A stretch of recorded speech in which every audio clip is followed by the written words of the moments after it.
Looking back, if I had designed this canoe, 3 years ago, it would have been much longer, much wider. So I'm really happy that we waited and that we learned so much off the designs we have now, because we learned so much more about canoe design from the Kahele through the Ballare and the Cantare.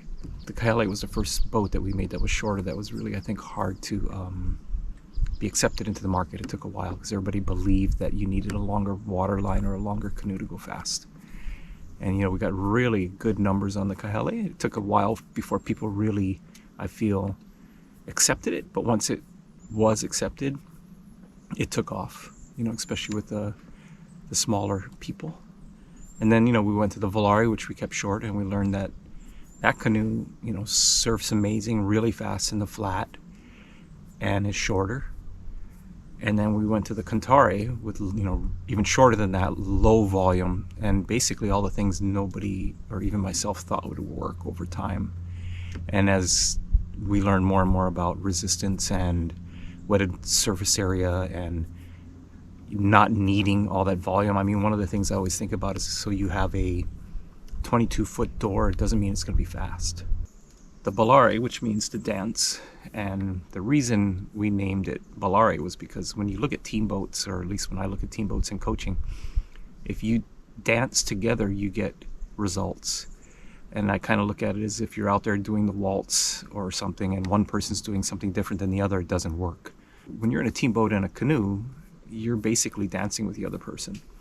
So we named it To Dance, because together, moving together, flowing together, things like that. The Ballare is actually the length of my very first OC1. It's a low volume canoe, a lot like the Cantare. The Cantare's been doing so well, and we're learning so much about acceleration, speed, and drag, and how well it works in the bump because of the length. So we based it off the Cantare. We designed it for two people. It's designed to have the larger person in the back. It has really, really good flat water speed because it has a narrow hull and it sits a little deeper in the water. It picks up the bump quickly.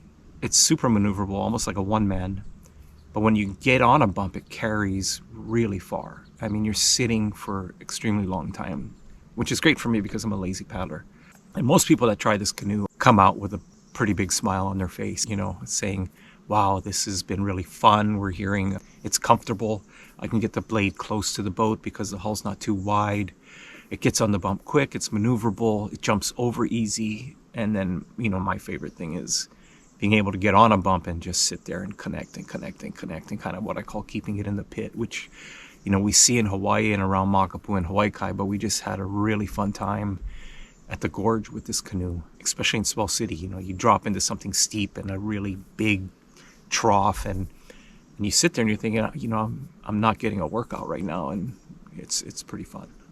So we did a QR code with the new rigging system, which is super clean, and if you go to the canoe and you take a photo of the QR code, it sends you to a video that shows how it all works.